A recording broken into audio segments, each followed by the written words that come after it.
June 2021 colloquium.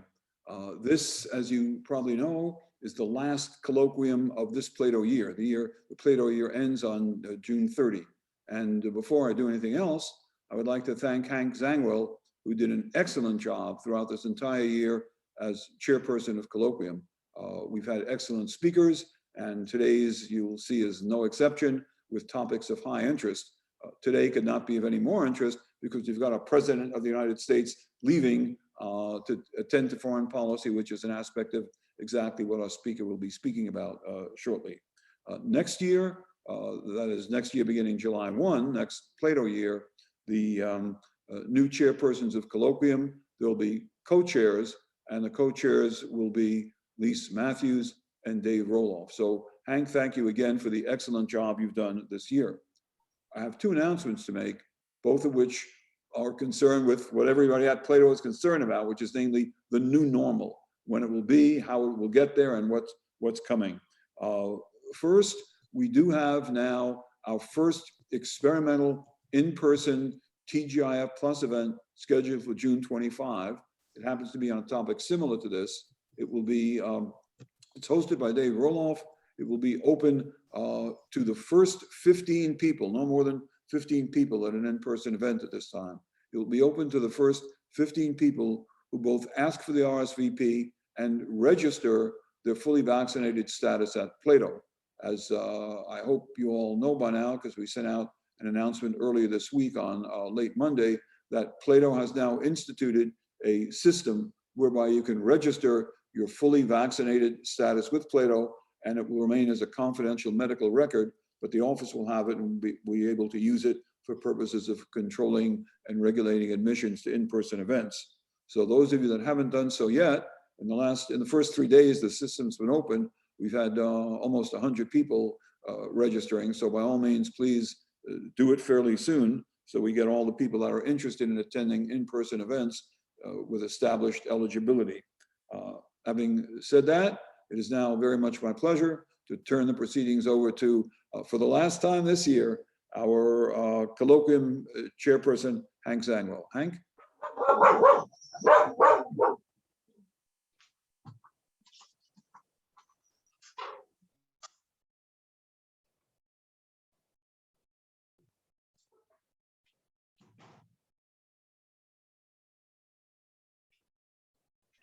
You're muted, Hank. Yes, there we go. I'm sorry. My pleasure to welcome everybody to this, the last colloquium of the year. And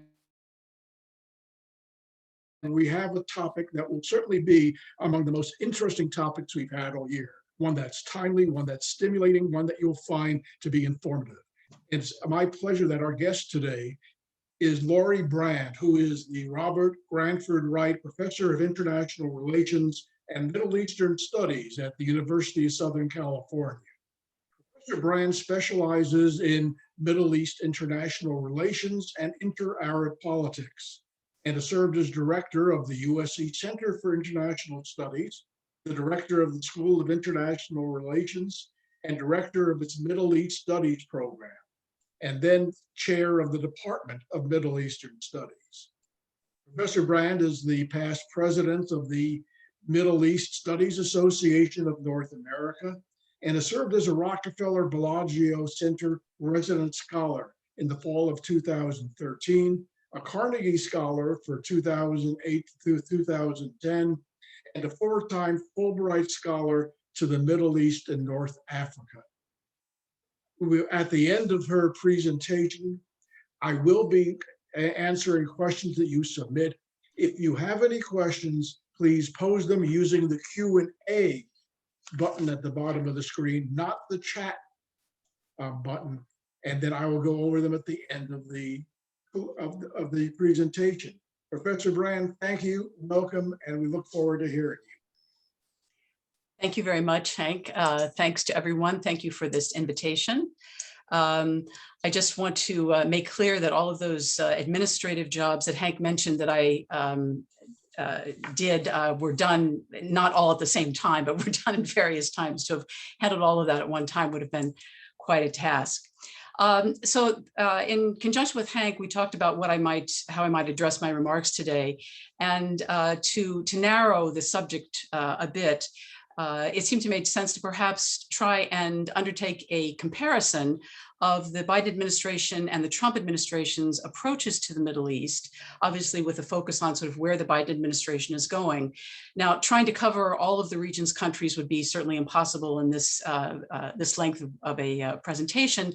So what I've decided to do is to focus on three cases, I'll call them. One will be to look at Iran and the Iran nuclear deal. The second one will be to look at Saudi Arabia and by extension Yemen. And the third will be to look at the developments in Israel-Palestine. There's obviously a lot to say there about both administrations and certainly with regard to current events. So let me begin with just a bit of a general introduction. The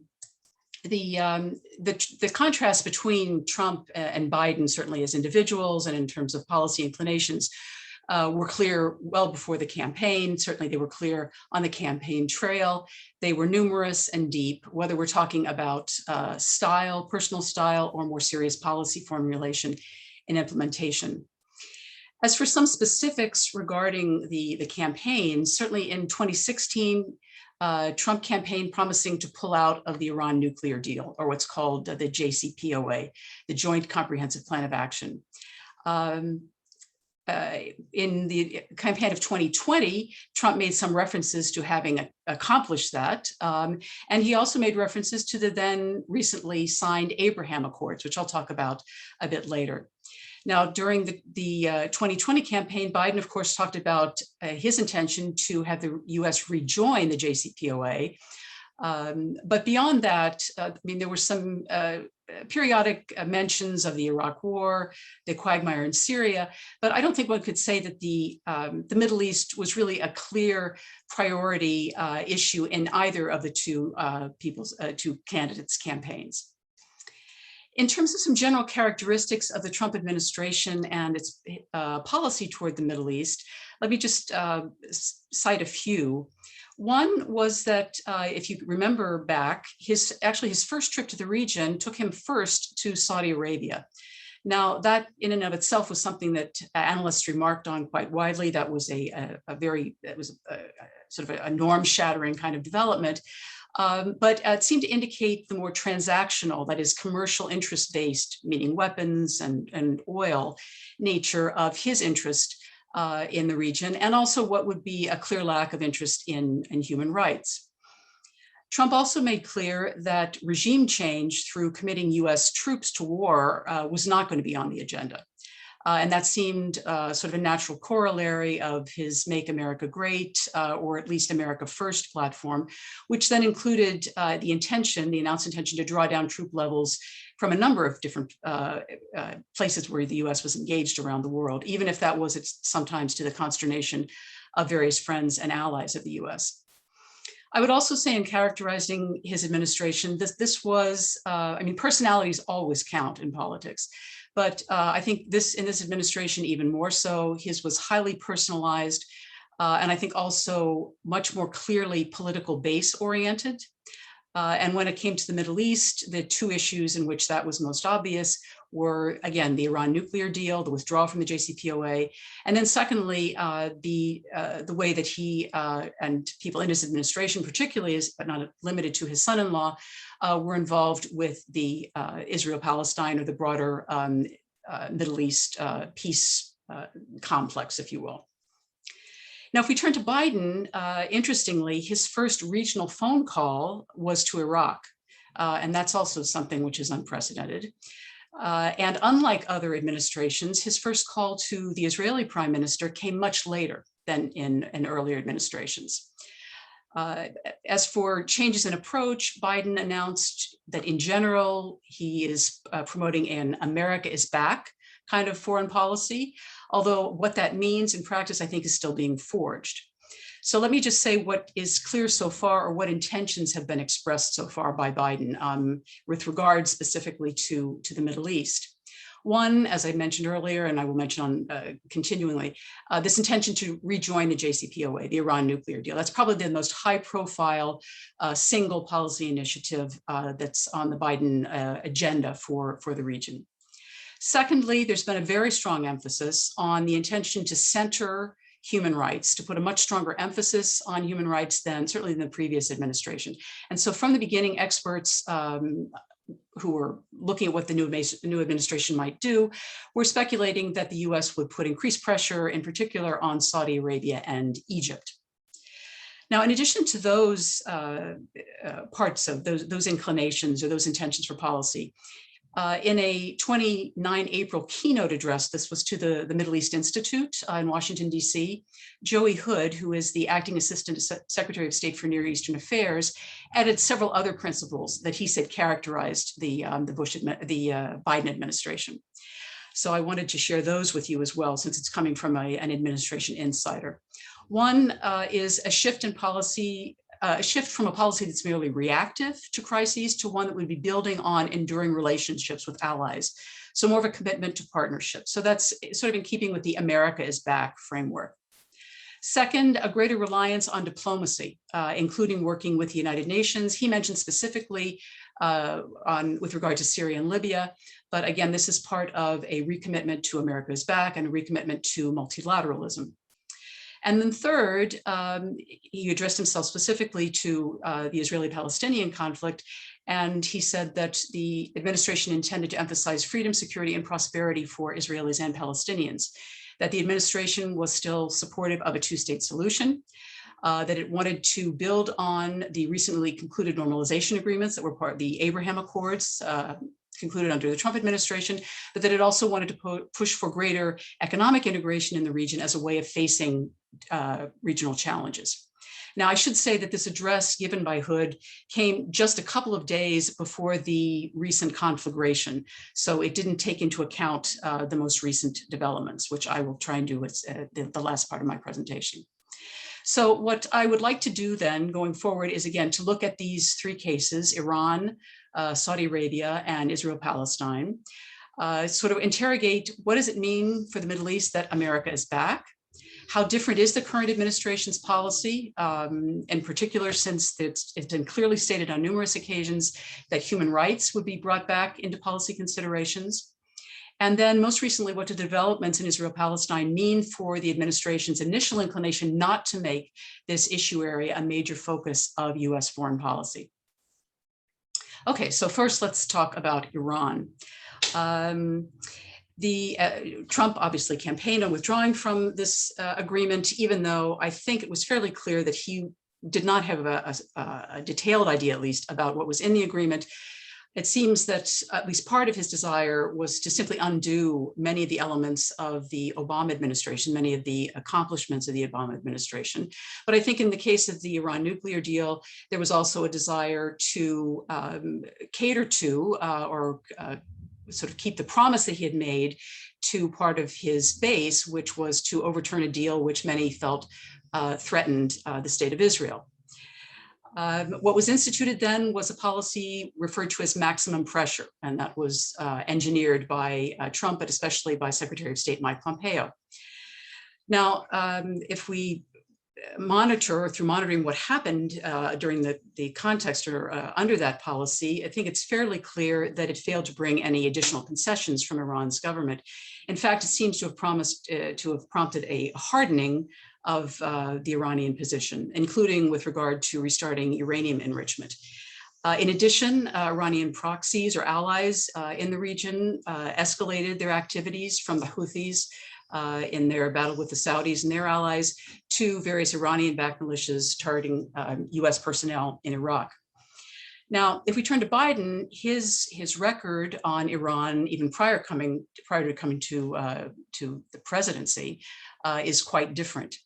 He's actually got a long record on this issue. One statement that he made back in March of 2002, when he was chair of the Senate Foreign Relations Committee, in that position, he stated, "I believe that an improved relationship with Iran is in the naked self-interest of the United States, and I would presume to suggest Iran's interest as well."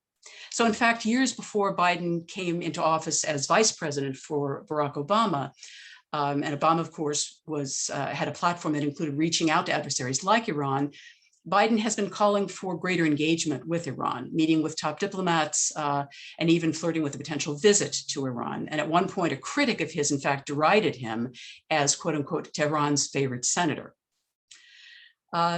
Now, this work to re-engage with Iran by the US was clearly a sore point with Israel and the Gulf states under the Obama administration, especially Saudi Arabia among the Gulf states. There was continuing pressure off and on from Israel and its supporters, as well as some Gulf states, to undertake some type of military strike to set back Iran's nuclear capabilities.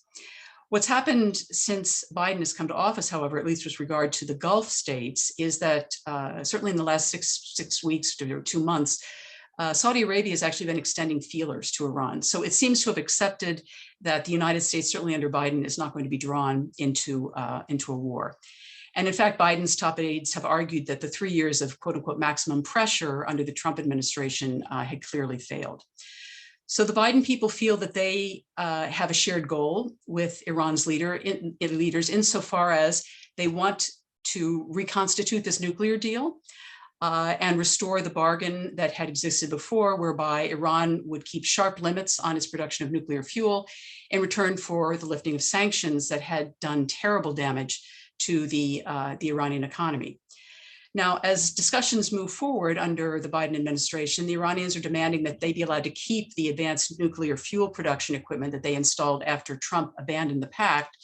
And they are also seeking greater integration with the world financial system beyond what they had achieved, at least initially, under the 2015 agreement. For the Biden administration, restoring this old deal is seen as a stepping stone. It's not seen as an end in and of itself. They feel like it needs to be followed immediately by an agreement on limiting missiles and support for terrorism, meaning Iran's support for various proxies in the region. They also want to make it impossible for Iran to produce enough fuel for a bomb for decades to come. So they feel that the circumstances are ripe for a negotiation. Although at this point, the Iranians are refusing to discuss anything beyond the return to the original agreement. And even the old agreement has to a certain extent been derided by powerful hardliners in Iran. Now, it's important to point out, many of you may be aware that Iran is actually holding parliamentary elections next week on June 18th. And given the nature of the Iranian political system, whereby presidential candidates have to be vetted by a conservative group of clerics, it's a foregone conclusion that whoever wins is going to be more hardline than the current President Rouhani. But the Biden administration is still convinced that it's worth going ahead to restore the old deal. They think this will also help repair relations with our European allies who are very unhappy with Trump's departure from the deal. In addition, even with the Iranian elections on the horizon, on the 2nd of June, an Iranian government spokesman said that there were no obstacles to the negotiations in Vienna, that some differences still needed to be worked out, but they expected an agreement would be reached sometime in August with the United States. So that remains to be seen. Now, of course, outside of these talks are the continuing concerns and opposition that the Israeli government has had to any kind of policy of re-entering the nuclear deal. Israeli officials have argued that the United States is naive to return to the old accord.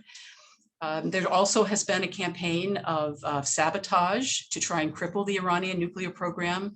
Numerous attacks on, according to American officials and former senior Israeli officials, numerous attacks on Iranian cargo ships. There appears also to have been Iranian retaliation, although the extent of that is unclear.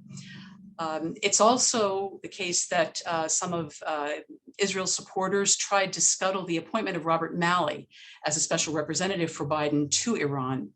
Rob Malley was, up until he was confirmed for the job ultimately, he was the president of the International Crisis Group. He had served under the Obama administration with, I think, a very solid reputation among a lot of people in the foreign policy establishment, at least, for his work in engaging with groups and governments that had been considered enemies of the United States. So in any case, Malley did get the job. So let me just conclude this segment by saying that the stakes for the Biden administration are quite high in all of this, given the number of parties that are interested, and also given the important parties who remain sort of at best skeptical and at worst opposed to this. And that includes many in the governing structure in Israel, as well as I think the vast majority of the Republican Party. So there are clearly potential landmines in this going forward. All right, let me turn now to Saudi Arabia, and I want to include a discussion of Yemen. Now, again, going back first to former President Trump, he made no secret of his admiration for the Saudis, dating back to his days as a real estate developer. And we know that his son-in-law, Jared Kushner, was, or certainly became, quite friendly with Saudi Crown Prince Mohammed bin Salman. I mean, there were even reports that Kushner had perhaps shared the names of some people from US intelligence, some Saudi dissidents that helped Mohammed bin Salman put together the list of people.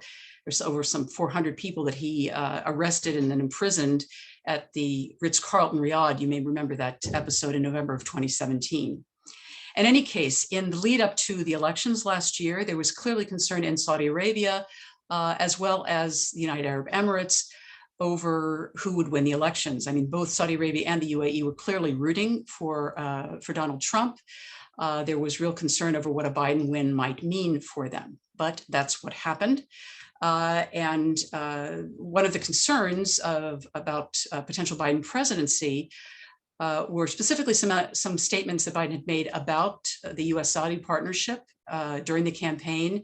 He stated at one point that he thought, based on the human rights record of the Saudi regime, that he would make the kingdom a pariah, that they had gotten a free pass under Donald Trump. So the Saudis had every reason to suspect that human rights would come to play a greater role under the Biden administration than they had under the Trump administration.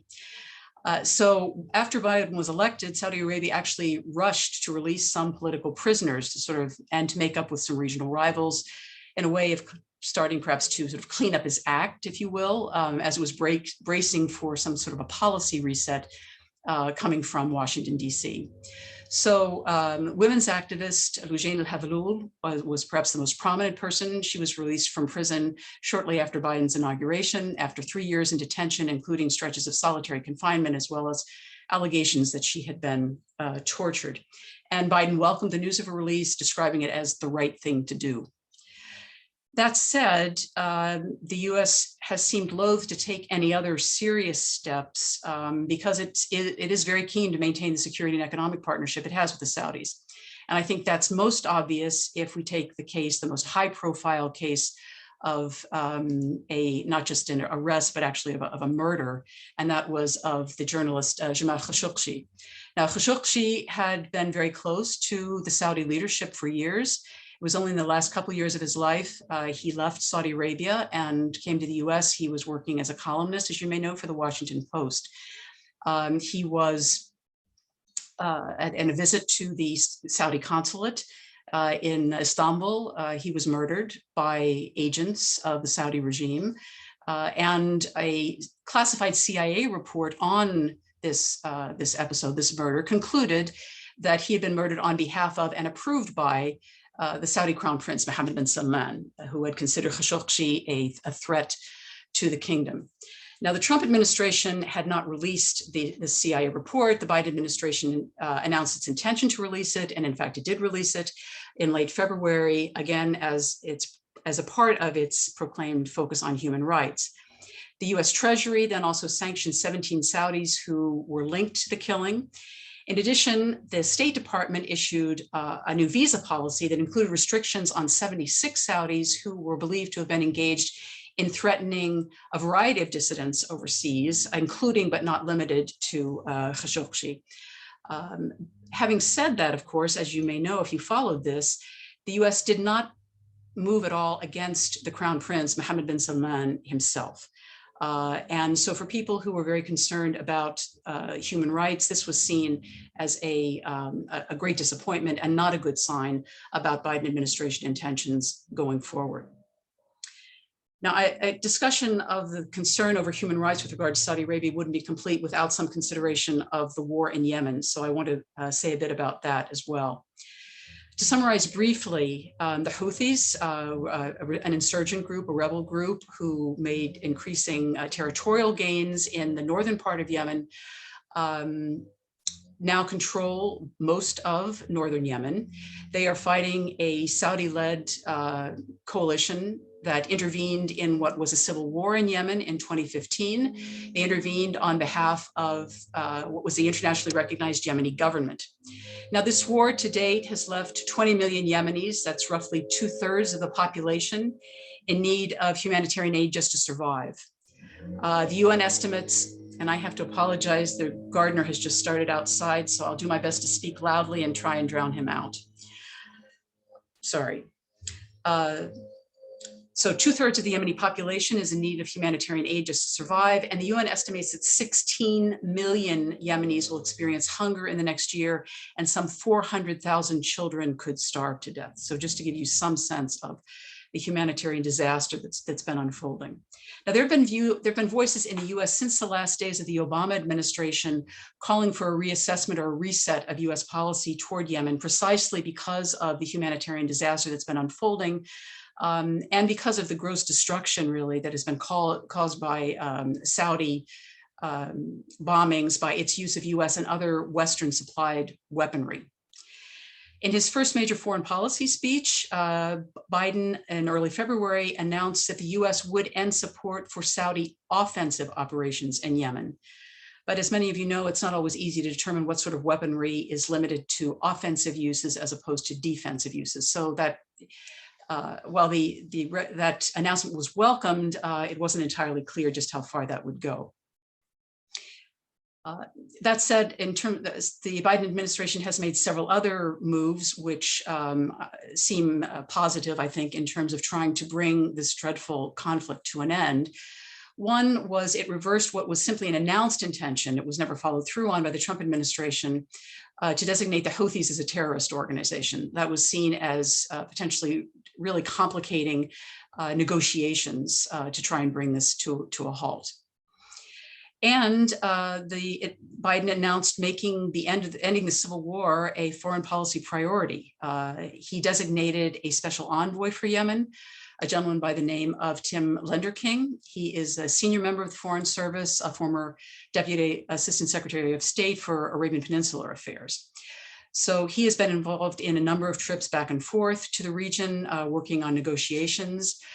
In late March, the Houthis rejected a US-backed Saudi ceasefire proposal that included measures to allow for fuel and food imports to reach the major port serving the northern part of Yemen, which is Hodeidah. The Houthis claimed that the peace plan simply didn't go far enough to lift this blockade, which had been imposed on Saudi Arabia. Lenderking also then made a trip in April. He had talks, including talks with Mohammed bin Salman, where he stressed the need for Riyadh to ease the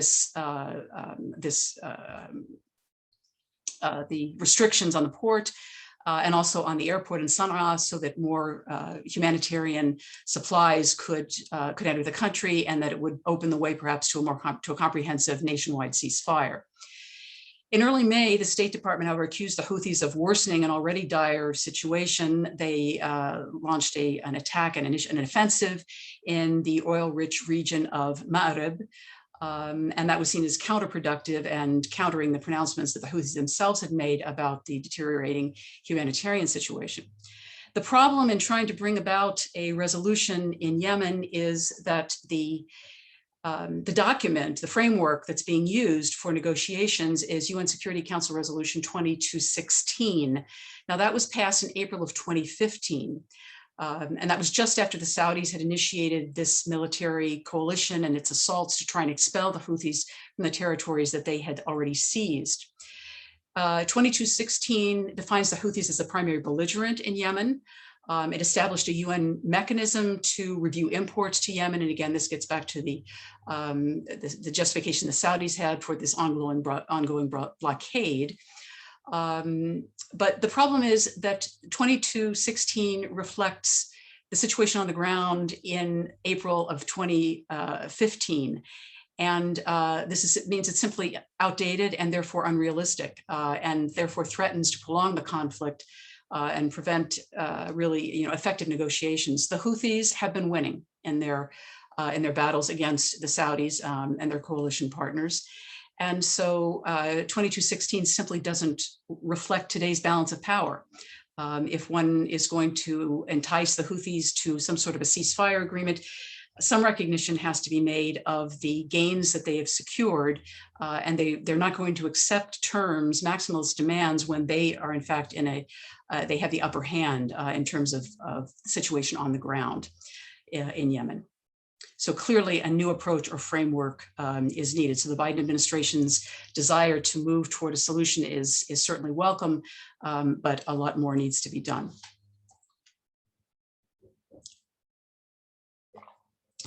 Now, let me turn to Israel-Palestine. This is certainly something I know that is on a lot of people's minds, certainly because of it's been in the news on a number of fronts in recent weeks. So let me begin by speaking a bit about the Trump administration, because I think it's really important to understand all the changes that were instituted under the Trump administration to fully appreciate what was a changed landscape that the Biden administration confronted upon coming to the White House. So I think for those who were supportive of the policies of Benjamin Netanyahu, Israel could not have had a better friend in the White House than Trump, and in Washington than the Trump administration. The administration largely accepted Netanyahu's policies, including its position vis-a-vis Iran, although Trump wasn't interested in engaging in a military strike, but nonetheless, the withdrawal from the nuclear deal was certainly welcomed by Netanyahu. That was combined with a sidelining or marginalizing or pressuring of the Palestinians. So there really was not, I think, under the Trump administration, the US could no longer claim what for decades it had called itself, which was an honest broker. Now, as in many other fields or many other issue areas, politics with regard to the Arab-Israeli conflict or the Israeli-Palestinian conflict under the Trump administration had a very strong sort of personality or individual determined component to it. And by that, I mean that Trump put in charge of this large portfolio, this very complex portfolio, his son-in-law, Jared Kushner, along with a former lawyer of his, David Friedman, who became ambassador to Israel, and then also Jason Greenblatt, who was designated a special envoy. After Mike Pompeo became Secretary of State, he too was very much involved. But I think it's fair to say that this administration was one, again, that looked at specific individuals and their initiatives rather than to the broader State Department for generating or implementing policy or initiatives. So what were some of the major elements that the Trump administration did that led to such a changed landscape in the region?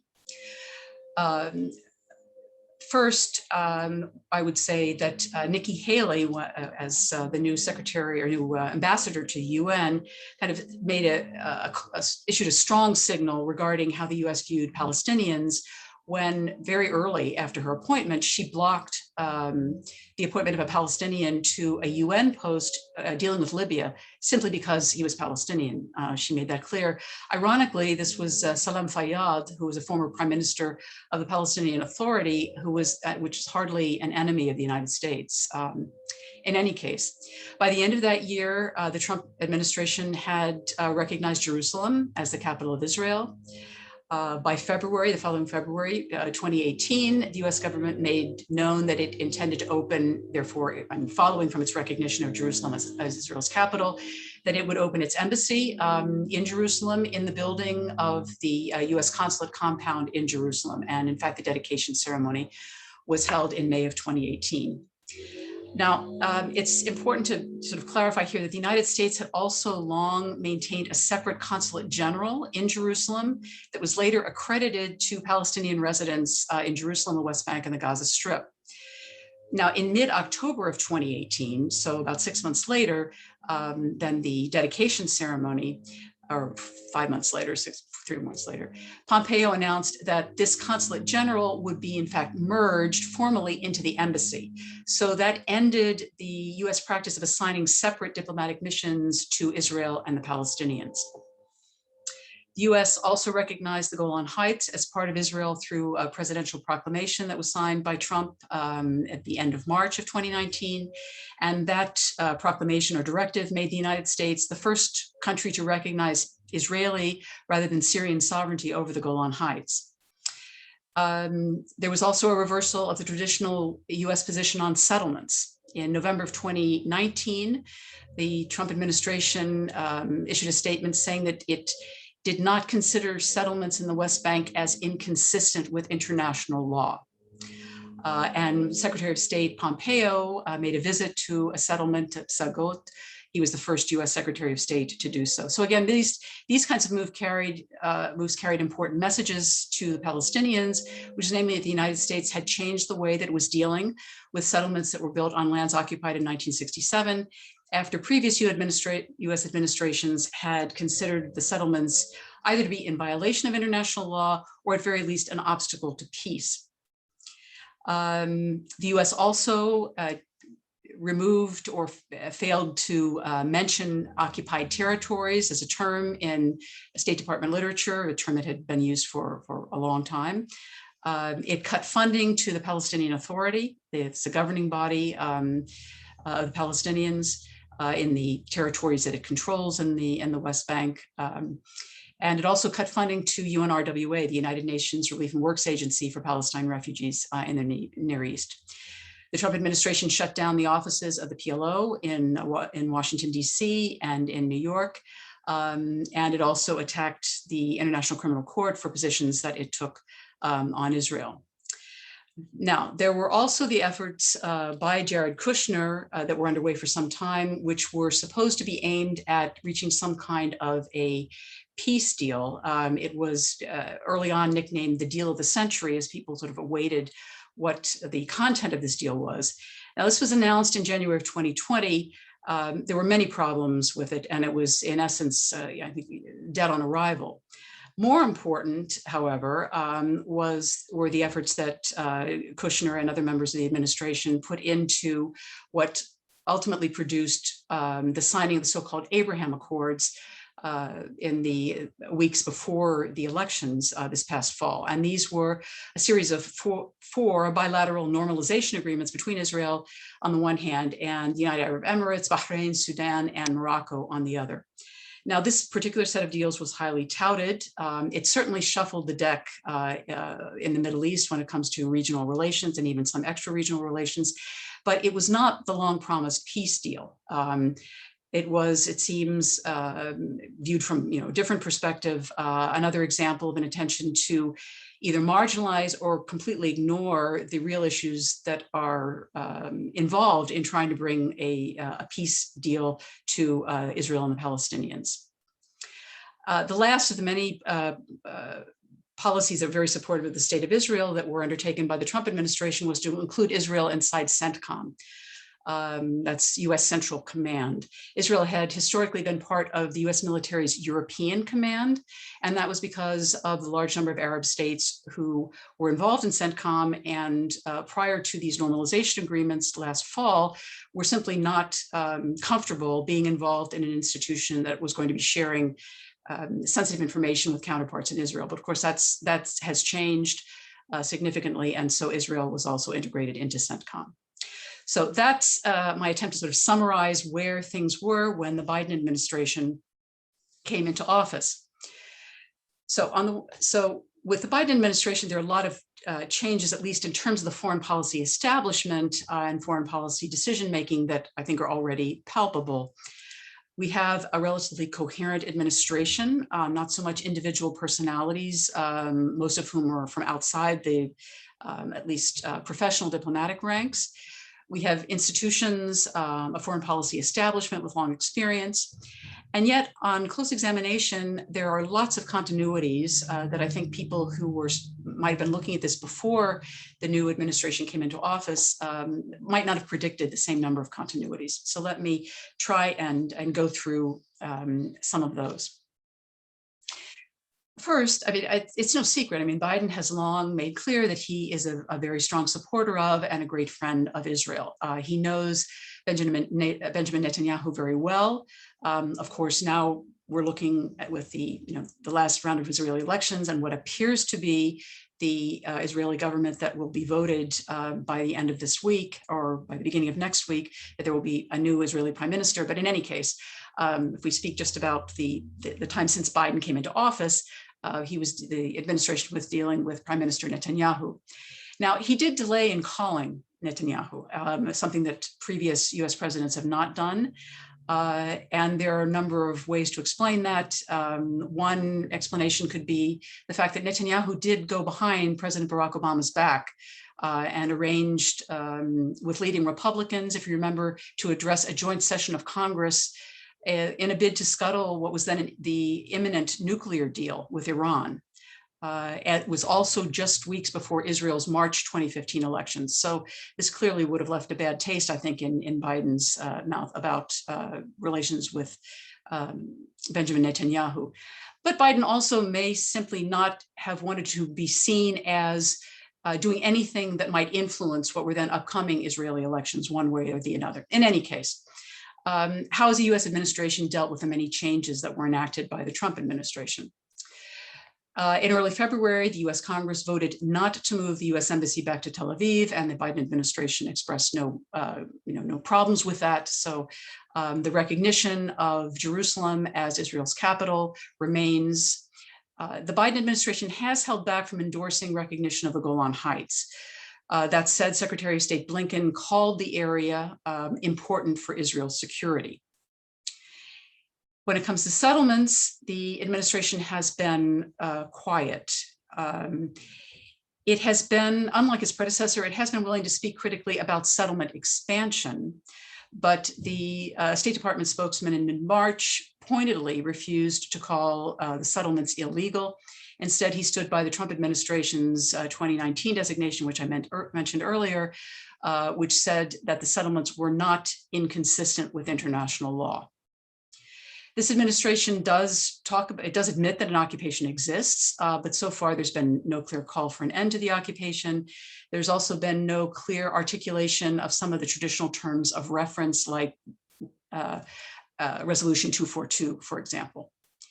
It has recommitted itself to pushing for a two-state solution. But that comes in a context in which the numbers of those from the policy community and the analytic community, think tank community, and other places, the numbers of those who think that a two-state solution is dwindling. And we can certainly talk about that more in the Q&A. The Biden administration did restart the funding of UNRWA and the Palestinian Authority to the tune of more than $200 million, which, as I mentioned before, Trump had cut. 150 million of this will go to UNRWA, which provides services to 5.7 million Palestinians. These are services, this is subsidized food, it is health services, it's educational services, it's vocational training to Palestinians in the West Bank, the Gaza Strip, Lebanon, and Jordan.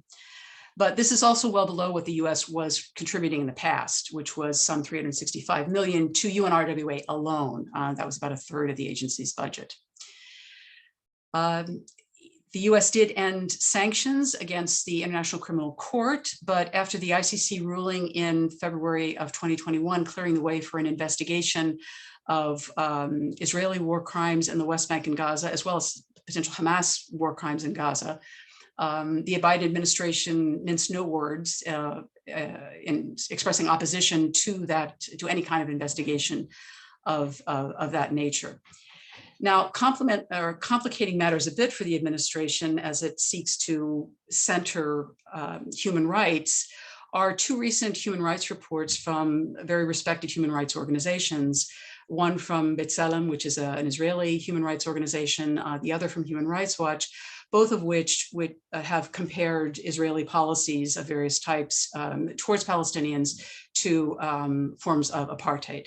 So this is now, the Biden administration dismissed that characterization, but the releases of these reports have had, I think, wide-ranging impacts in the way that people are commenting on and viewing the situation. So that's basically where things stood before the most recent conflagration. So what has the U.S. policy been since with this recent outbreak?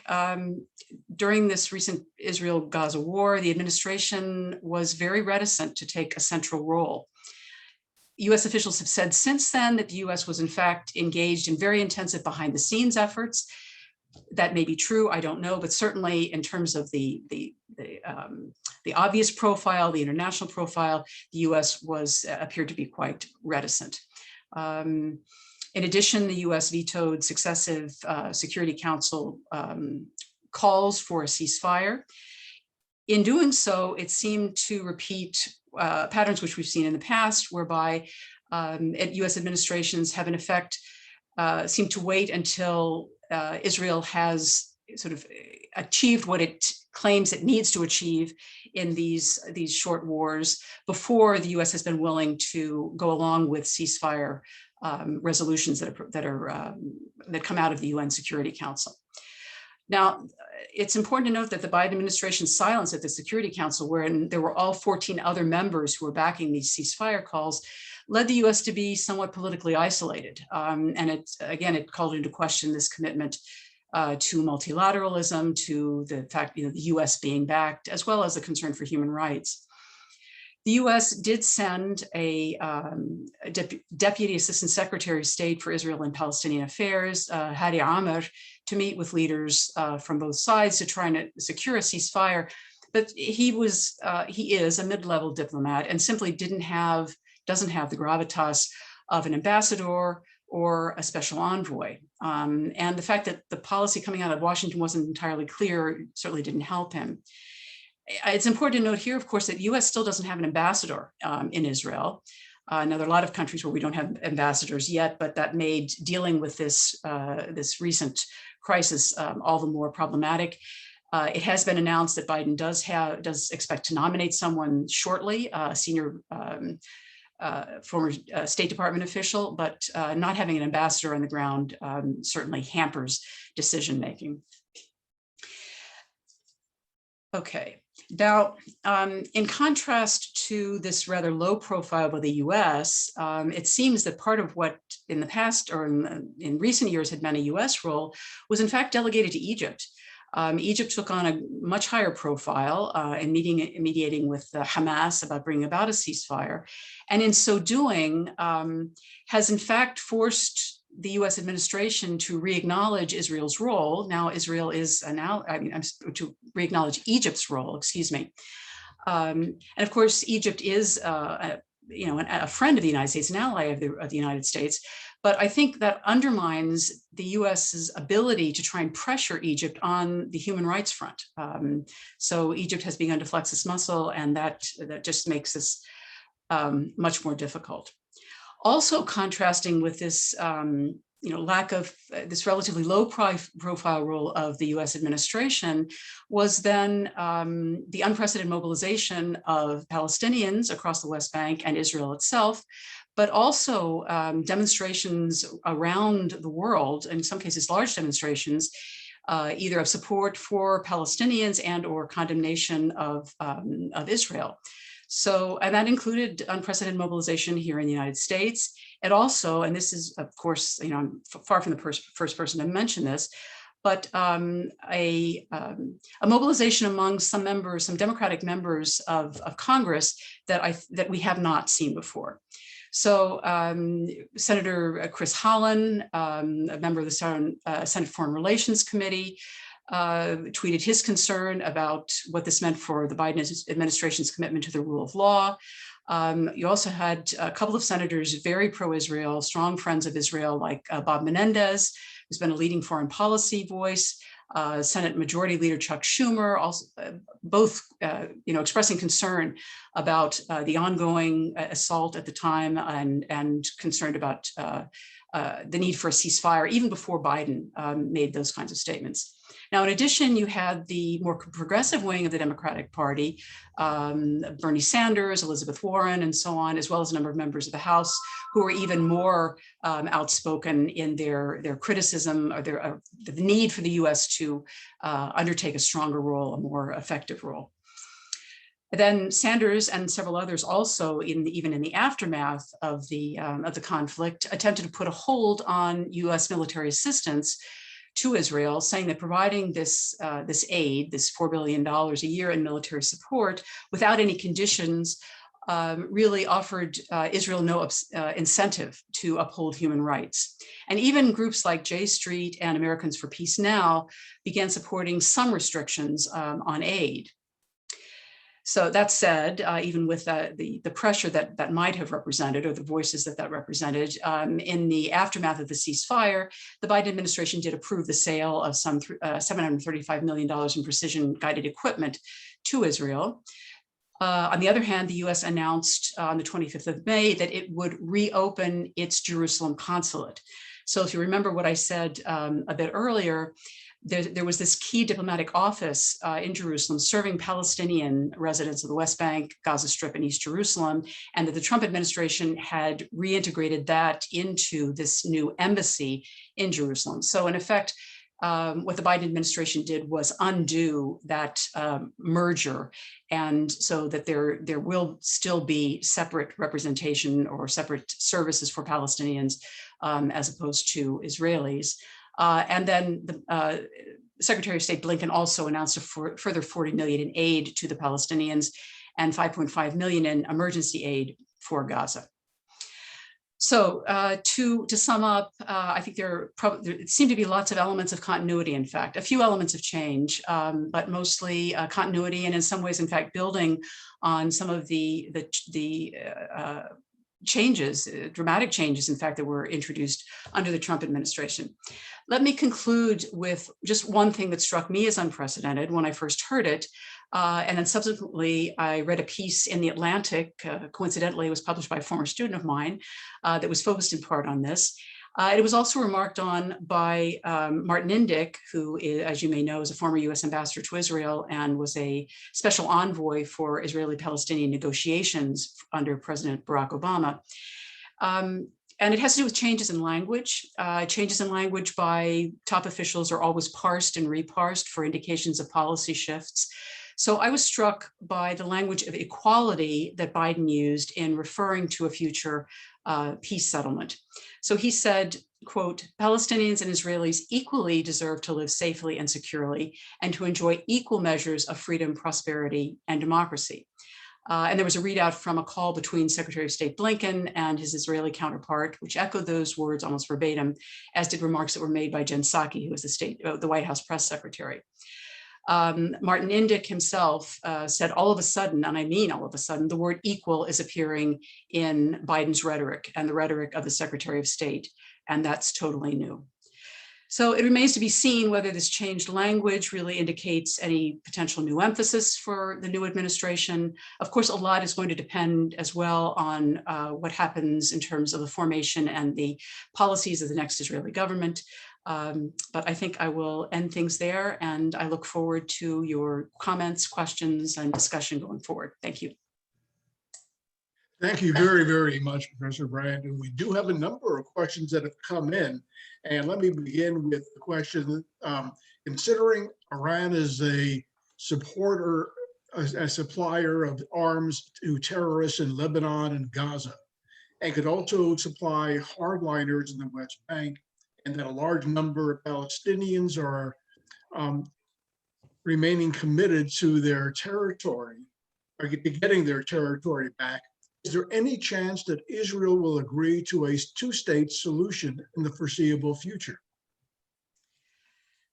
Well, the two-state solution, I mean, all of the considerations that the questioner asked about Iran are one thing. There are also a lot of other things on the ground, which I think have gradually moved the sort of the realities to the point where it becomes more and more difficult to even be able to envision a two-stage solution. even though the Biden administration is committed to it. So this was certainly the preference, I think, among a majority of Palestinians for, I mean, certainly since the Oslo Accords. But with the continuing growth of settlements, which simply means a continuing reduction of the potential territorial base for any kind of Palestinian state, it becomes more and more difficult to imagine that. And I think, obviously it remains to be seen who the new Israeli government will be, and whether, I mean, we know that statements that are made by policymakers before they come into office often are different than those that they make once they're in office, but there doesn't seem to be, at least the way that I read the majority of the members of the new potential Israeli government, a strong commitment to some sort of territorial settlement, a two-state solution. I think Naftali Bennett, in fact, is on record in the past as having been opposed to it. So I think that the two-state solution, for many reasons, is very much in question.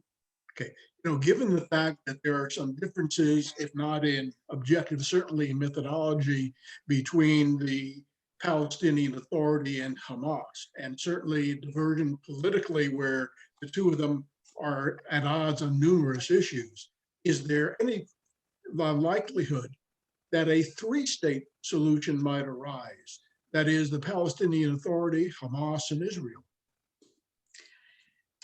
Well, I mean, if two-state isn't viable, I don't think three-state is viable either. I think there is a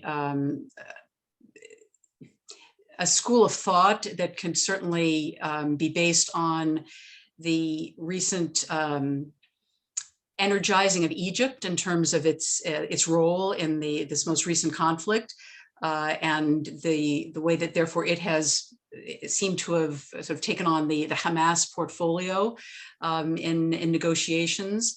That sort of cutting Gaza free might be something that some policymakers might entertain. I mean, there have been numerous statements over the years about Gaza being such a problem and it's so small, and to just sort of why not just let it go?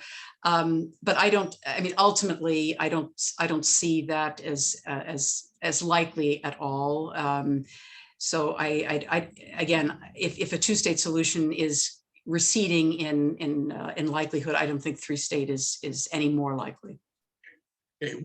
One of our members asks, isn't it a bit arrogant for the United States to think that it alone can resolve all of the Mideastern issues, or even some of them? Isn't it going down the same rabbit hole that the UK did? Wouldn't a concerted multilateral effort be better? And if so, how would this be accomplished? It's an interesting question. I think that, there are benefits of, there are clear benefits of multilateralism, but I think it depends on the issue area. And I think in the case, for example, of this nuclear agreement with Iran, the fact that it was a multilateral agreement, in other words, that it wasn't just the US, but that the US was also in this with key European allies, it furthers the legitimacy of the deal. It also makes cheating harder, and so in that respect, I think a multilateral deal is much more solid approach. There are other times, other instances one can think of where perhaps too many cooks spoil the pot could be a problem. I think we'd have to look at this kind of issue area by issue area. But certainly, if your questioner's concern is, does the U.S. have all of the answers to these issues?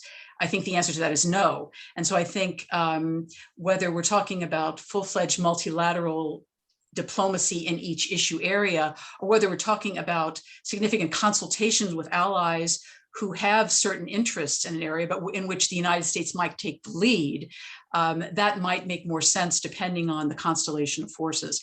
But to simply assume that by acting unilaterally in any given case that the US has all the answers or all of the instruments to achieve the desired goal, I think it would be a problematic. I do find that problematic. So consultation with allies at very best, oftentimes behind the scenes support, in other cases, full-fledged, involvement, signatory involvement is called for.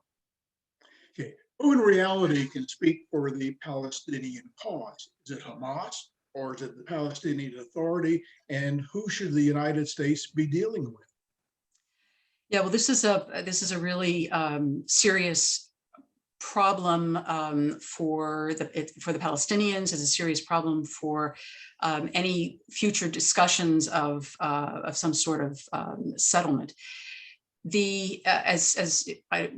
Your audience or our audience may know that shortly after Biden was elected, President Mahmoud Abbas made a commitment to hold elections. Elections haven't been held since 2006 and 2005. We're talking about president, we're talking about elections for the legislative authority. And this is, I mean, the Palestinian Authority itself is deeply corrupt. It has lost a great deal of legitimacy among wide swaths of Palestinians, even people who had formerly been supporters, certainly among, I mean, for those who are supporters of Hamas, the PA was, increasingly problematic from the time about 2007, when there was this conflict in Gaza in which the members of Fatah, which was the other major party represented in the authority, was pushed out, and Hamas became the primary governing authority in effect in Gaza.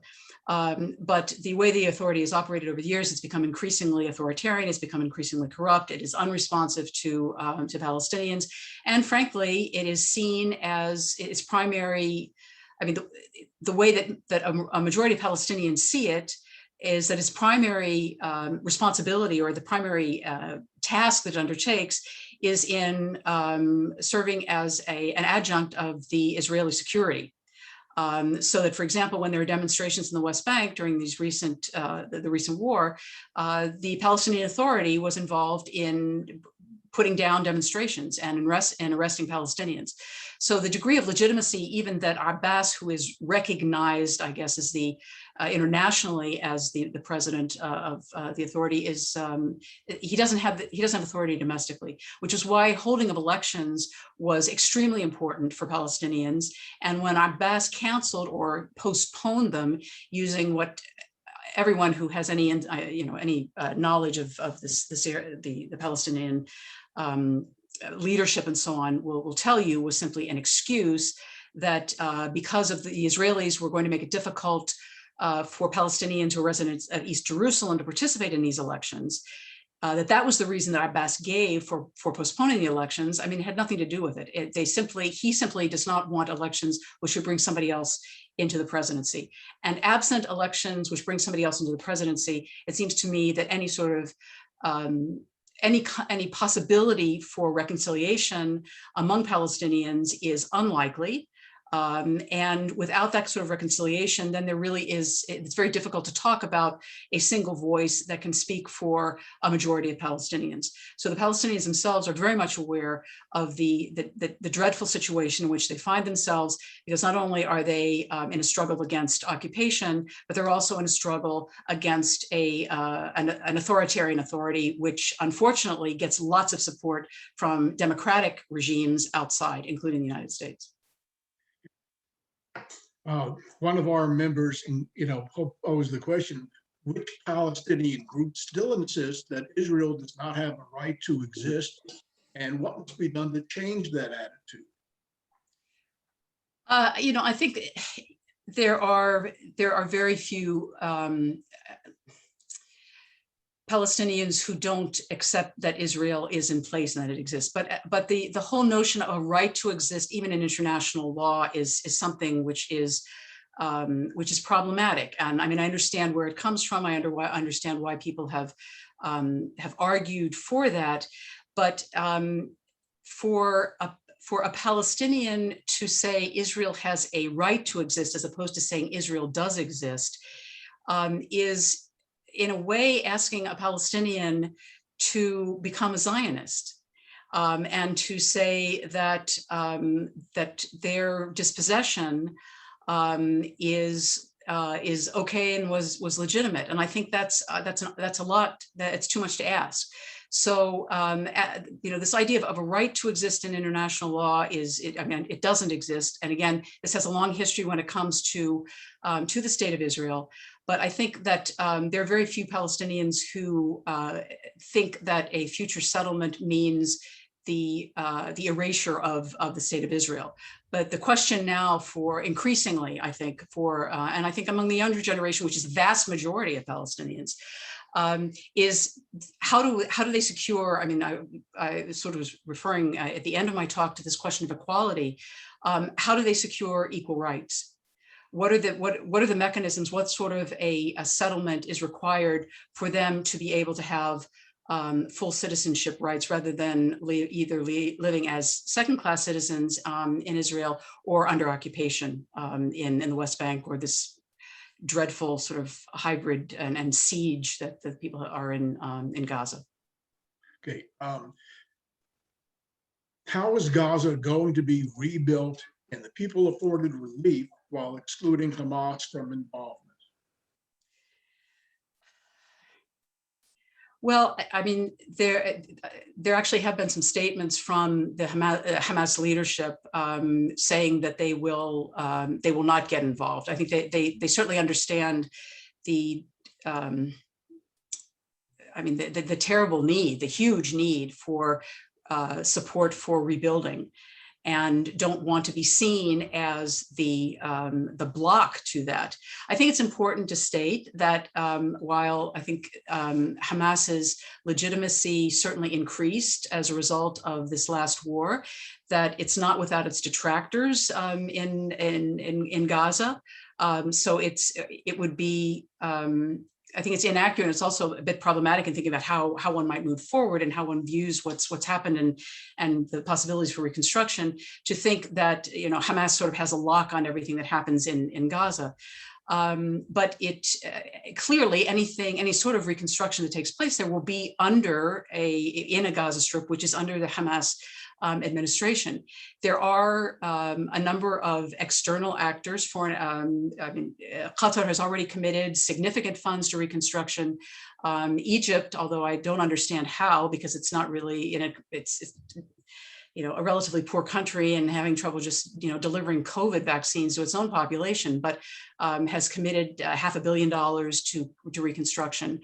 And I think Hamas has every interest in making sure that these funds can come in and can serve to rebuild the homes of. I think there's something like 70,000 people who've been displaced as a result of the destruction, the bombing and the destruction.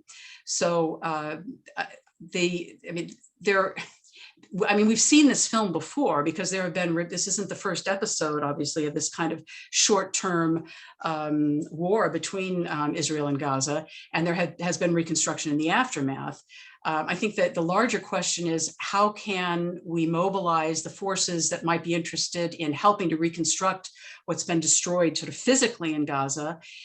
How can we mobilize them to work toward a kind of reconstruction that isn't just until the next round of assaults, that we can move beyond these periodic wars and this dreadful destruction that takes place, and begin to really rebuild Gaza in a way which addresses the other crying needs which exist even sort of outside of what's been destroyed, which is this dreadful pollution and crowding and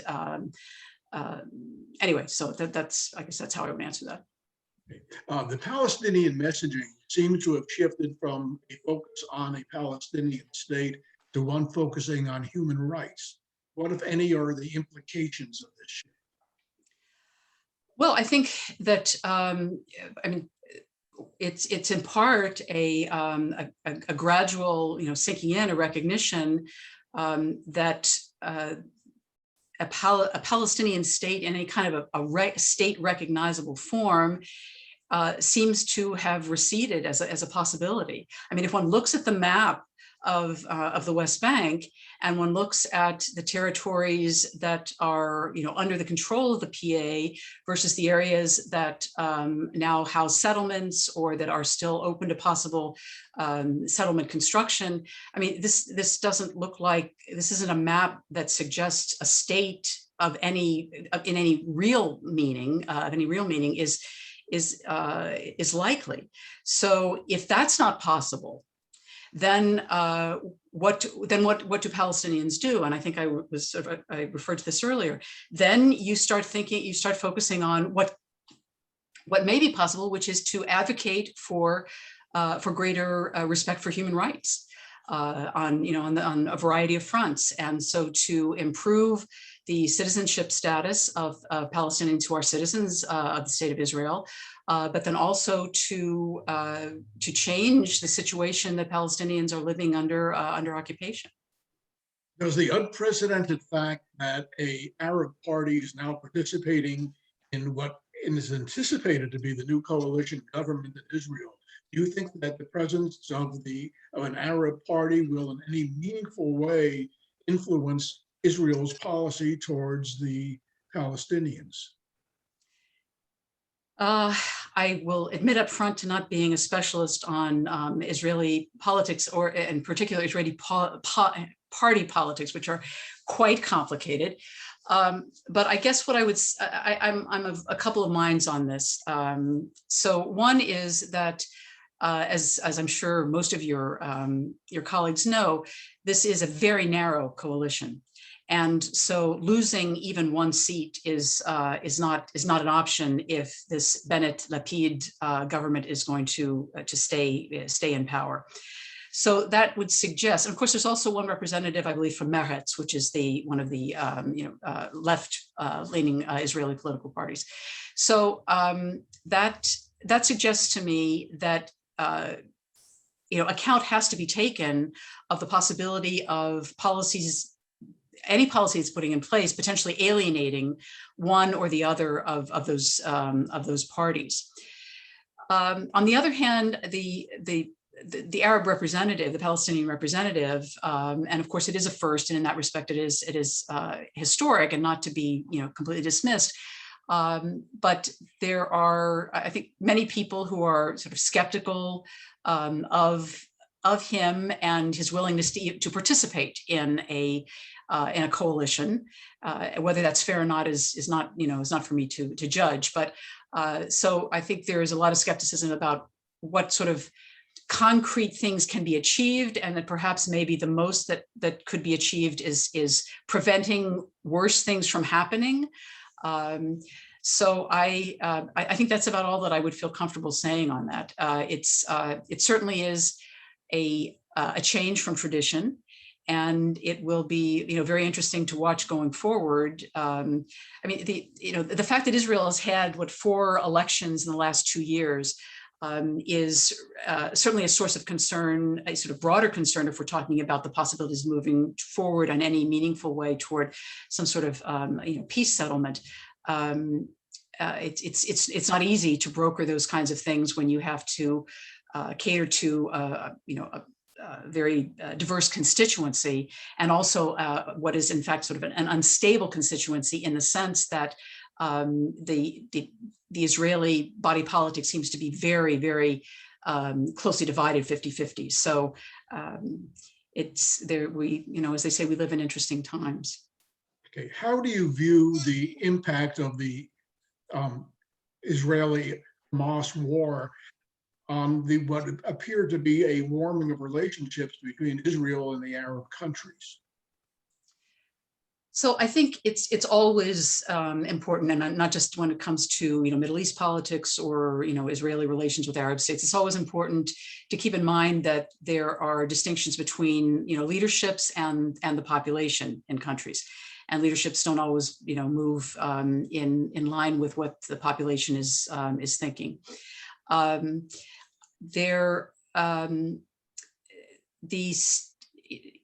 If one looks at the states that concluded peace treaties with Israel, and of course that's different from these Abraham Accords, These were not, these weren't peace agreements. That's kind of the way that it was sold, I think, in kind of popular discourse. But these were normalization agreements.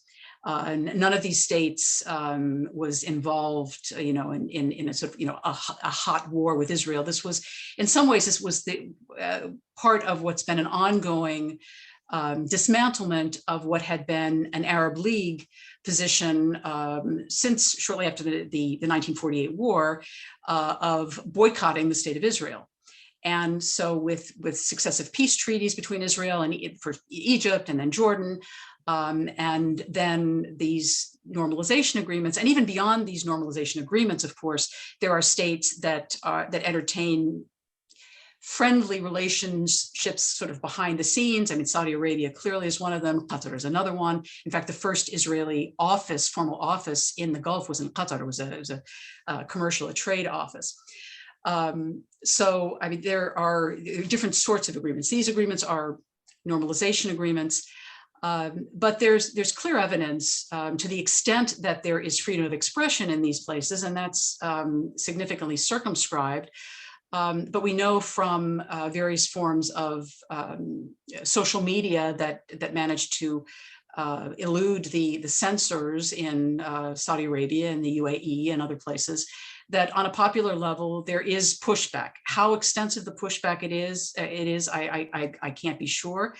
But it seems, I mean, certainly on a popular level in these places, as well as in other parts of the region, there was a very strong, I think, pro-Palestinian response to, or supportive of Palestinian response during this last war.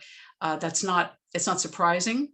But I think it also, it means that the leaderships in these countries that signed the normalization agreements need to be cognizant of the fact that they may be moving in a direction which diverges to a certain extent from what their populations want. But none of these is really, sort of popularly elected governments. So they're not beholden in the same way as other governments are.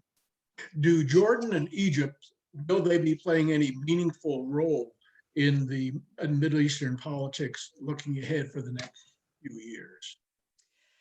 So I mean, that's interesting, and I think it's important here. And I didn't get really to talk. I didn't get to talk about Jordan or Egypt. Egypt I just mentioned just very briefly, but one of the elements in the Trump administration when it comes to kind of broader regional politics or dealings with other regional actors that I didn't address today is the relative diminishment of Jordan's role and of Egypt's role, and the surge under Trump of the role of Saudi Arabia and the United Arab Emirates. Now, those aren't.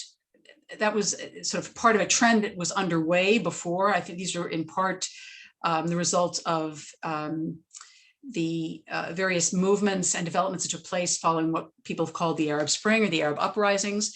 And so there's been a sort of a shift in regional relations whereby Saudi Arabia and the United Arab Emirates in particular have just come to play much more assertive and open roles. Saudi Arabia has always had a role behind the scenes, but it's just under Mohammed bin Salman as crown prince, but probably effectively as acting as the leader. Both of these countries have come to play a much more high-profile role.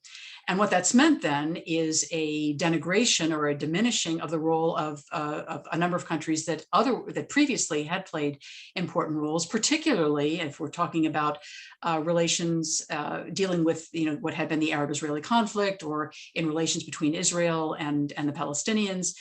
Both Jordan and Egypt had played important roles in that regard in the past, and they were just Jordan was completely sidelined, and Egypt in part was sidelined for reasons related to domestic sort of economic problems and so on, but also because it's sort of a junior partner to Saudi Arabia.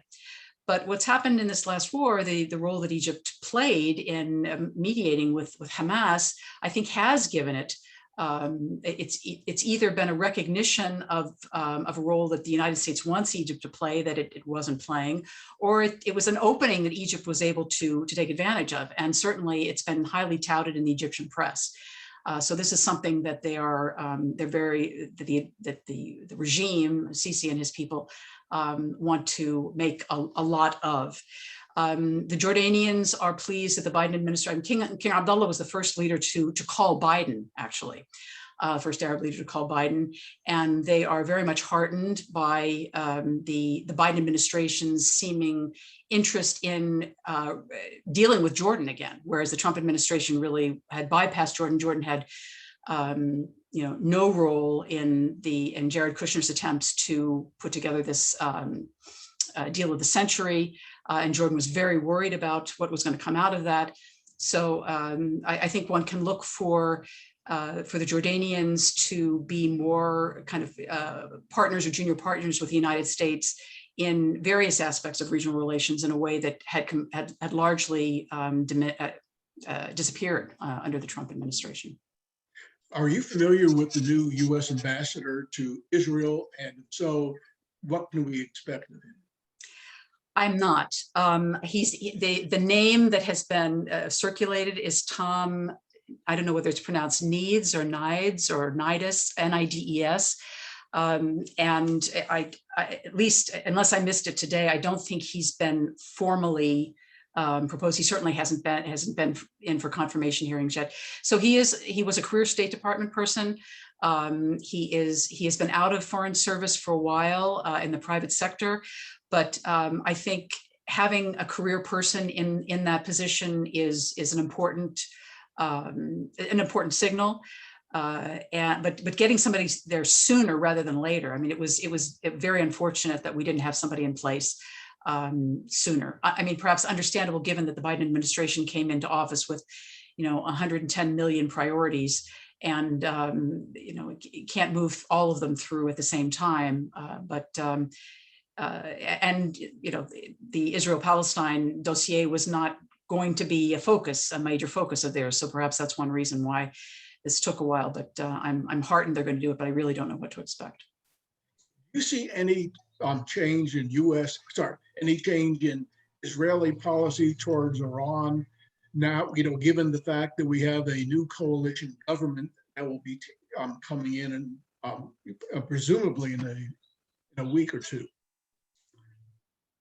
Again, I know there were some people from the Israeli military establishment who sort of off the record felt that the Iran deal was a good one, but the vast majority of people on record have been opposed to it.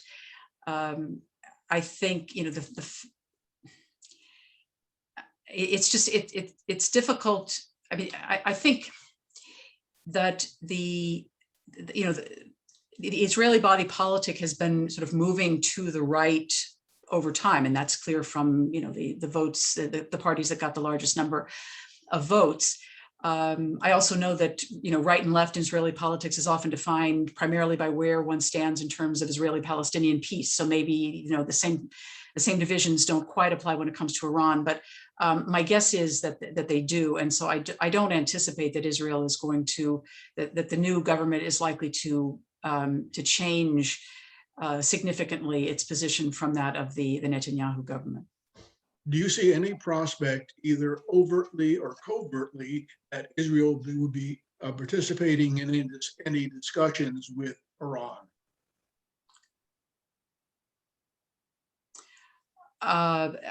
Overtly, I can't imagine.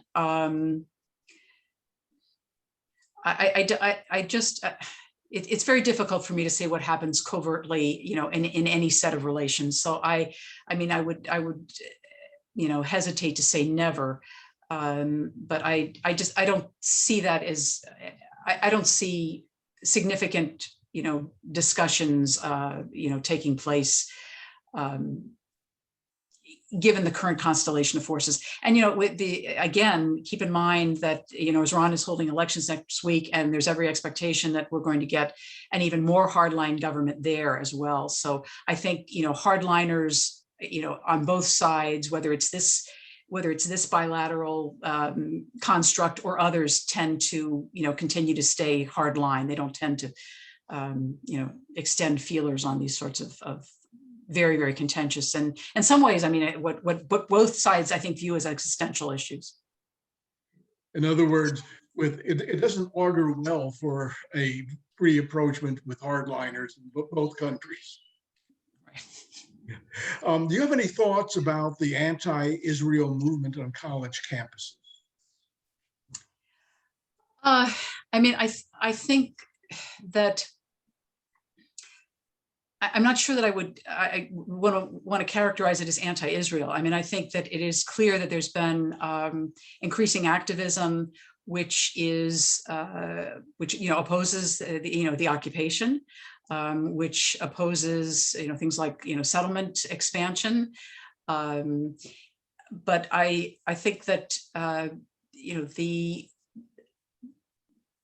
the frustration on the part of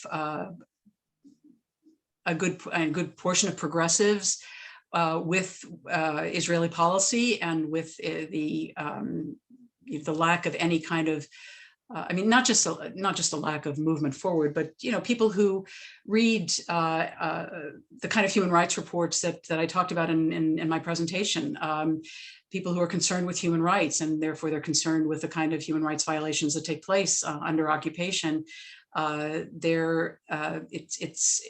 It's difficult to make a case for house demolitions, and so I think and there's just an increasing awareness of these kinds of the elements that go along with the occupation, and but I mean, there's a lot of different kind of activism, and I think there broad swaths of